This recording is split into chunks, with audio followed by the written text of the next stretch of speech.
वो कहते हैं ना, खुदा की लाठी बेआवाज़ ज़रूर होती है, लेकिन जब किसी को पड़ती है तो लग पता चल जाता है। और डकी के केस में कुछ यही हुआ है कि जो उसके इन्वेस्टिगेटिंग ऑफिसर्स थे, सारा केस पलट के उनके अपने ऊपर आ गया जब उनको लाठी पड़ी है।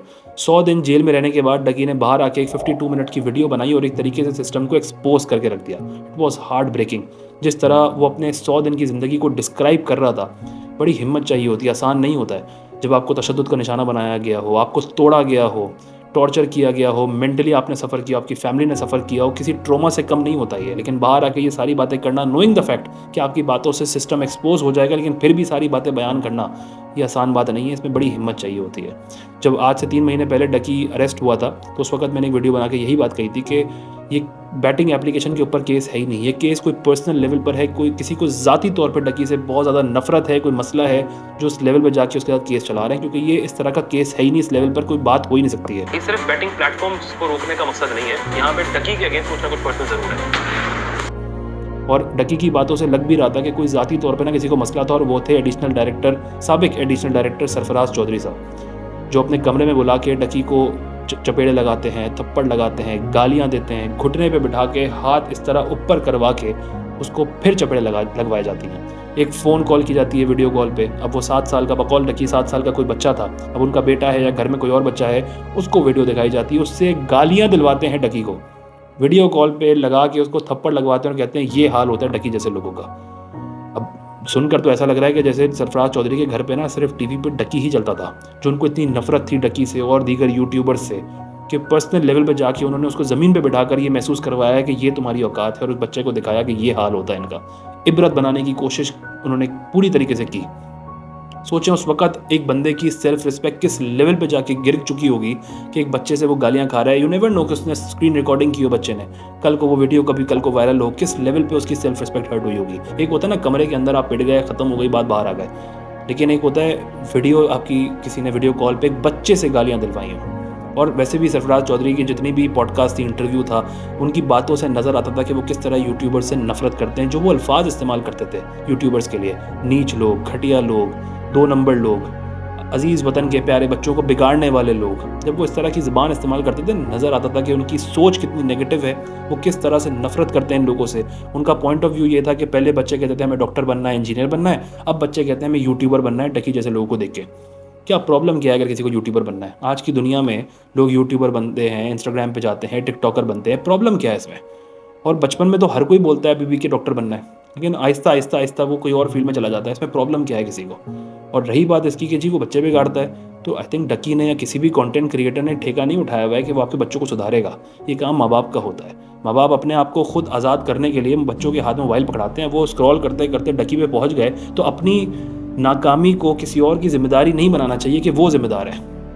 आप नाकाम हैं अगर अपने बच्चों को संभालने में, तो किसी ने ठेका नहीं लिया हुआ है। अगर ड्रामों में डोमेस्टिक वायलेंस दिखाया जाता है, एक्स्ट्रा मैरिटल अफेयर्स दिखाया जाता है, ये सारी चीज़ें दिखाई जाती हैं, इसका मतलब हरगिज़ ये नहीं है कि अब वो ड्रामे में काम करने वाले आर्टिस्ट या स्क्रिप्ट राइटर्स या डायरेक्टर वो आपके बच्चों को सुधारेंगे आगे।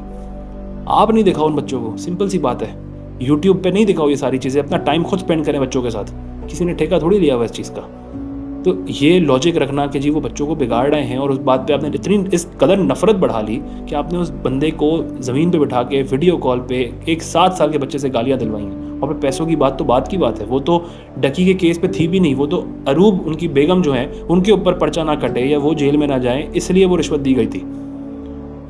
लेकिन डकी के साथ तो जो कुछ होना था वो तो हुआ। उसने जो 23 दिन का रिमांड फेस किया है, उसने कहा कि भाई सारी चीज़ें इनके हवाले कर दी, सब कुछ कर दिया, और इवन बीच में ये खबर भी आई थी, और अब तो ये सच्ची खबर बन गई जब डकी ने खुद भी बात बताई कि उसने ये कहा था कि भाई मुझे मारें कम, मारने से मना नहीं किया लेकिन मारें कम। जस्ट इमेजिन कि किस लेवल पे जाके उसको तोड़ने की कोशिश की गई। आप सोचें, डकी जैसा बंदा जो फाइनेंशियली स्टेबल है, जिसके पास सब कुछ है, घर, गाड़ी, पैसा, इवन यूएसडीटी टोकन जो है वो भी 9 करोड़ की उसके पास रकम मौजूद थी उसकी। तो ऐसे बंदे जो फाइनेंशियली इतने स्टेबल हों, सिस्टम ने उनको इतना तोड़ा है, या इतना फाइनेंशियली स्टेबल बंदा इस हद तक सफ़र कर रहा है, तो एक आम इंसान कोई थाने में जाएगा ना, हवलदार भी उसको गालियाँ देगा।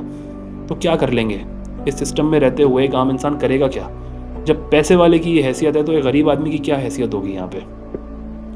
बैटिंग एप्लीकेशंस पे जब पकड़ा था तब मैंने यही कहा था कि ये केस बैटिंग पर है ही नहीं। और वही बात है ना, आप अगर कोई छोटा मोटा केस करो ना, किसी को जान से मार दो, कोई सीरियल किलर बन जाओ, गाड़ी से किसी को कुचल दो तो आपको कोई सज़ा नहीं मिलेगी, किसी का रेप कर दो कोई सज़ा नहीं मिलेगी।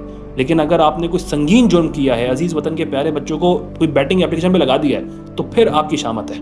अभी 23 घंटे पहले की बात है, इस्लामाबाद में एक जज के जो हैं वो बेटे को बेल मिली है, उसने 2 लड़कियों को अपनी गाड़ी के नीचे कुचल दिया, उसको बेल मिल गई और फैमिली ने आके उसको माफ़ भी कर दिया। कैसे माफ़ कर दिया कि हम सबको नहीं पता कि क्यों माफ़ किया होगा।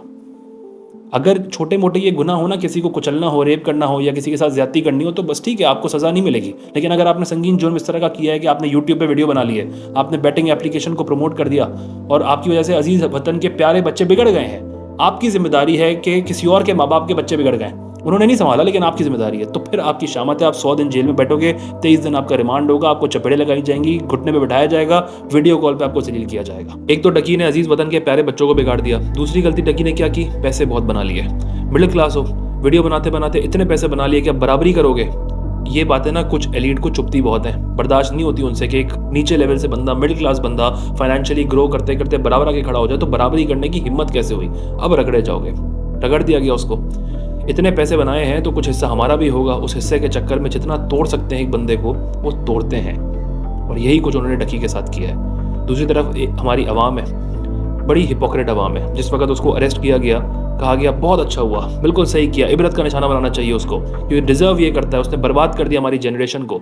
कोई एजुकेशनल कंटेंट नहीं है उसका, हालांकि एक बंदा खुद कहता है मैं एंटरटेनर हूँ, उसका काम नहीं है आपको एजुकेट करने का। इतने एजुकेशनल कंटेंट है, वहाँ नहीं जाएंगे, आएंगे डकी को देखने, लेकिन कहेंगे डकी तुम गलत कर रहे हो, तुम एजुकेशनल कंटेंट बनाओ, लेकिन खुद नहीं छोड़ेंगे। और मैं अभी भी देख रहा हूँ कि कई लोग जो है ना नीचे हंसने वाला रिएक्ट कर रहे हैं और लिख रहे हैं कि ये डिजर्व करता है। किसी ने ये भी कमेंट किया था, मैंने पढ़ा कि NCCIA को चाहिए था इसको मार देते हैं। सीरियसली एक इस केस के ऊपर मार देते। भाई आपको नहीं पसंद, आप नहीं देखो, आप देखते क्यों? देखते भी हो, गाली भी देते हो, फिर कहते हो मार देते। क्यों मार देते? मतलब नीचे फिर एक तो अभी भी लोग उसको गालियाँ किस बात पे दे रहे हैं कि उसने फील्ड मार्शल का थैंक यू कर दिया। कभी ना जाके सिर्फ 1 आध 2 चपेड़े खा लो किसी से। यहाँ पे अगर कोई ट्रैफिक पुलिस वाला पकड़ लेता है ना, तो ऐसे हाथ जोड़ के सर झुका के बोलते हैं सॉरी सर, आइंदा नहीं होगा। उसने 23 दिन फिजिकल रिमांड पे उन लोगों के साथ गुजारे हैं जो ट्रेंड लोग होते हैं, जिनके हाथ ना पत्थर होते हैं। एक थप्पड़ पड़ता है ना, इधर से उधर जाके बंदा गिर जाता है। उसने खुद बोला था ना कि जब गर्दन पे मुझे मारा गया तो पूरा दिमाग मेरा बाहर आ गया था आंखों से। तो इमेजिन करें जब थप्पड़ पड़ते होंगे ना, किस लेवल पे पड़ते होंगे।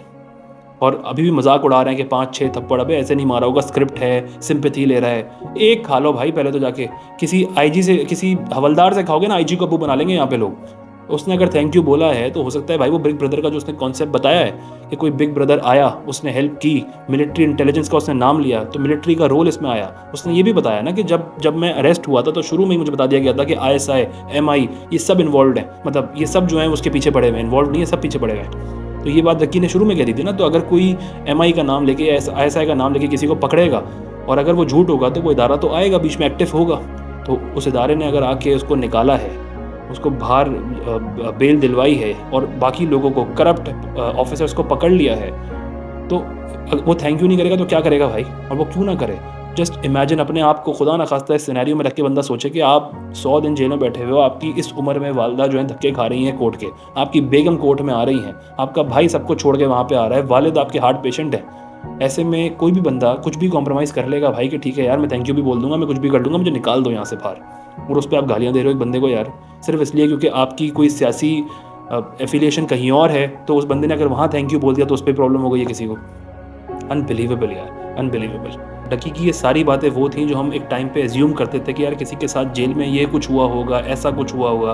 उसने आके वो सारा एक खाका जो है ना आपके सामने बना के रख दिया कि किस तरह से ये टॉर्चर करते हैं, किस तरह ये बंदे को तोड़ते हैं कि वो बाहर निकल के कुछ बोल ना पाए। उसने ये तक बताया कि जब अदालत की पेशी होती थी तो उसको चपेड़े मार के कहा जाता था कि कुछ नहीं बोलना है, उसको मारा जाता था कि वो कहीं मीडिया के सामने कुछ बोल ना दे। 23 दिन बांध रख के चपेड़े मार के मुझे कोर्ट में लेके जाते हैं कि मैं किसी मीडिया के किसी माइक में बोल ना दूं।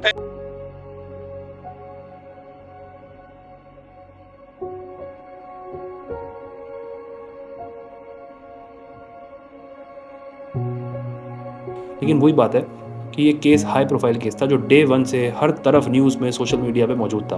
तो ये केस MI तक भी पहुंचा, मिलिट्री इंटेलिजेंस का नाम भी यूज़ हुआ था, जो कि डकी को शुरू में बताया गया कि ये ISI MI सब तुम्हारे खिलाफ हुए हुए हैं। तो ऑब्वियसली फिर उन्होंने इंटरफेयर किया। कोई बिग ब्रदर का जो कॉन्सेप्ट बताया डकी ने, वो डकी के केस में तो बिग ब्रदर आ गया, लेकिन कितने ऐसे केसेस होंगे हमारे यहाँ जिसमें कोई बिग ब्रदर नहीं होता होगा, वो केसेस वहाँ तक पहुँचते भी नहीं होंगे, निचले लेवल पे रखे जाते होंगे, लोगों को रगड़ा जाता होगा। जिस तरह डग्गी ने बताया कि उसको मकरूज़ कर दिया गया, सारे बैंक अकाउंट्स फ्रीज़ हैं, उनके पास पैसे थे देने के लिए एटलीस्ट, लेकिन कई लोग ऐसे होते हैं जिनके पास नहीं होते, वो अपने घर बेच रहे हैं, गाड़ियाँ बेच रहे हैं, लेकिन किसी तरह हमारा प्यारा जो है ना वो बाहर आ जाए। कितने केसेस ऐसे होते होंगे जिधर कोई बिग ब्रदर नहीं होता होगा, कहीं पे MI की इंटरफेरेंस नहीं आ पाती होगी, क्योंकि केस वहाँ तक पहुँचता ही नहीं होगा। जस्ट इमेजिन कि इस एक केस ने, अच्छा केस तो वैसे बहुत हुए हैं, लेकिन बहुत केस ने सिस्टम एक्सपोज भी किए हैं, लेकिन जो डक्की ने आके अपनी बात बयान की है ना, इसने अंदर से अंदर होने वाली सारी बातें जो है ना वो बता दी हैं। और इस तरह के जो लोग हैं, सरफराज चौधरी जैसे लोग जो मॉरल पुलिसिंग करने बैठ जाते हैं, जिनका काम है साइबर क्राइम को रोकना, कंट्रोल करना, ये काम नहीं है सरफराज चौधरी का कि जाके वो लोगों को बताए कि ये गवार लोग हैं, ये अच्छे लोग हैं, ये बुरे हैं, इस तरह के लोगों का कंटेंट देखो, इनका नहीं देखो। ये काम सरफराज चौधरी जैसे लोगों का नहीं है। उनका काम था साइबर क्राइम को रोकना। जब कानून के रखवाले और जुर्म को रोकने वाले खुद रिश्वत लेना शुरू कर दें, ये क्या करते थे मॉरल पुलिसिंग में? ये कहते थे कि इन लोगों ने बच्चों को बिगाड़ा है, और ख़ुद 7 साल के बच्चे को दिखा रहे हैं कि गालियाँ दो, खुद गालियाँ दे रहे हैं, बच्चे से गालियाँ दिलवा रहे हैं। अब बच्चे नहीं बिगड़ रहे, उसको चपेड़े लगवाई हैं वीडियो कॉल पे दिखाते हुए, बच्चे नहीं बिगड़ रहे। रिश्वत ली है, आज उनकी पूरी फैमिली ये देखेगी, और रिकवरी भी हुई है ना, सिर्फ ली नहीं है, रिकवरी भी हुई है। और वो सारे 6 के 6 NCCIA के ऑफिसर को जिनको अरेस्ट किया है, अब उनके बच्चे देखेंगे तो बिगड़ेंगे नहीं कि ये पावर का किस तरह आपने गलत इस्तेमाल किया है। इतना नशे में चूर हैं आप पावर के अंदर। मैं इसलिए हमेशा कहता हूँ कि शरीफ सिर्फ वो है जिसको कभी मौका नहीं मिला है, वरना अपने लेवल पे हर बंदा दूसरे को रगड़ रहा है, हर बंदा अपनी पावर का इस्तेमाल कर रहा है, अगले को गंदा करने की कोशिश कर रहा है। ये सिर्फ कहने की बात है कि जी सियासतदान बुरे हैं, ये बुरा है। हर इंसान जो अपनी पावर में बैठकर गलत इस्तेमाल कर रहा है, उसकी कोशिश ये होती है पावर में आएगा वो रगड़ देगा सबको। अब चौधरी सरफराज जैसे लोगों से पूछा जाए कि भाई अब बच्चे नहीं बिगड़ रहे थे ये सब देखकर, क्या आपने रिश्वत ली है? आपने लोगों को बताया है कि कोई केस आए उसको ऐसे रिश्वत से आप रफू चक्कर कर दो, लोगों से उनकी मजबूरी का फ़ायदा उठाओ, उनको तोड़ दो बुरे तरीके से और उनसे पैसे ऐंठने की कोशिश करो। और जो मैंने शुरू में बात कही ना कि खुदा की लाठी बेआवाज़ ज़रूर है, लेकिन जब वो पड़ती है तो लग पता चल जाता है। वो इसलिए की है कि यही चौधरी सरफराज हर पॉडकास्ट, हर इंटरव्यू में सारे यूट्यूबर्स की इज्जत का जनाजा निकालने में लगे हुए थे, उनको गंदे अल्फाजों से बुला बुला के। आज ऐसी कहानी पलटी है कि सब उन्हीं की बातें कर रहे हैं, वही बेइज्जत हो रहे हैं, उन्हीं का नाम ख़राब हो रहा है। उनकी फैमिली कितनी मुश्किल में इस वक्त होगी ये देखकर कि जिन पर वो शायद फ़ख्र महसूस करते थे, इस वक्त वो सिर्फ ज़िल्लत का सामना कर रहे हैं। ये होता है खुदा का इंसाफ कि कैसे चीज़ें पलट देता है और कैसे बेनकाब कर देता है आपकी साजिशों को, आपकी ज़्यादतियों को और आपके जुल्म को। ये जो सारे ऑफिसर्स थे जो डकी के केस में इन्वॉल्व थे, जिन्होंने रिश्वत ली, टॉर्चर किया, इनको कड़ी से कड़ी सज़ा देकर एक एग्जाम्पल सेट करना बहुत ज़रूरी है और बताना ज़रूरी है कि इनके पास कोई राइट नहीं है कि ये कोई किसी भी बंदे के लिए जजमेंट पास करेंगे, कौन अच्छा है, कौन बुरा है, कौन सही है, कौन गलत है, कौन गुनहगार है, कौन मासूम है। इनके पास सिर्फ एक अथॉरिटी है, कोई अगर कहीं पे इन्वॉल्व नज़र आता है उसके खिलाफ एविडेंस लेकर आएँ, अरेस्ट वारंट लेकर आएँ, कोर्ट ऑफ लॉ के अंदर वो एविडेंस पेश करें और फिर ऑनरेबल कोर्ट ये डिसाइड करेगी कि कौन सही है और कौन गलत है। पर इनके पास कोई राइट नहीं है और ये सिस्टम को जड़ से ठीक करना बहुत ज़रूरी है, वरना आज जो डकी के साथ हुआ है कल किसी भी कंटेंट क्रिएटर, क्रिकेटर, आर्टिस्ट, किसी के साथ भी हो सकता है और कोई कुछ नहीं कर सकेगा। अगेन, ना इदारे बुरे हैं, ना मुल्क बुरा है, लेकिन चंद चलाने वाले इतने दरिंदे हैं, उनको ठीक करना बहुत ज़रूरी है, उनको जड़ों से उखाड़ना बहुत ज़रूरी है। एंड लास्टली अगेन, आपके जितने भी इख्तिलाफ हों डकी से, डकी बुरा इंसान है, अच्छा नहीं है, उसका कंटेंट अच्छा नहीं है, मुझे पर्सनली कंटेंट उसका पसंद नहीं है ना, मैं देखता हूँ, लेकिन ये 52 मिनट की वीडियो देखकर अंदाज़ा हो गया कि सिस्टम किस तरह का है। बट जितने भी इख्तिलाफ हों डकी से, आपको नहीं पसंद उसका कंटेंट, सिंपली ब्लॉक करें, आगे मूव करें।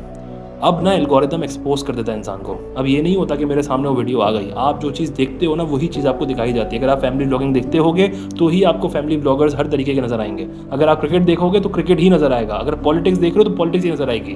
तो आप देखो ही नहीं। सिंपल सॉल्यूशन ये है। लेकिन किसी से इस तरह का इख्तिलाफ रखना कि उसका कंटेंट अच्छा नहीं है तो वो ये सब कुछ डिज़र्व करता है, ये कहीं से भी जस्टिफाइड नहीं है। बज़ाते इंसान इंसानियत होना बहुत ज़रूरी है। जो कुछ उसके साथ हुआ है वो बहुत गलत हुआ है। उसने कोई ऐसा जुर्म नहीं किया था कि किसी का कत्ल कर दिया हो, किसी के साथ डकैती डाल दी हो, कोई ज़्यादती कर दी हो या कुछ और किया हो। लेकिन जो भी इख्तिलाफ हो इस तरह से जस्टिफाइड नहीं है। आज उसके साथ हुआ है, कल कोई भी इसके अंदर इन्वॉल्व हो सकता है। खुदाई हाफिज़ है इस सिस्टम का। अल्लाह सबको अपने ज़ुबान में रखे, किसी के ऊपर इस तरह के बेबुनियाद केसेस ना बनाए और जो लोग इस सिस्टम के अंदर फंस चुके हैं उनको ख़ास अपने ज़ुबान में रख के इन चीज़ों से बाहर निकालें। Thank you very much. अल्लाह हाफ़िज़।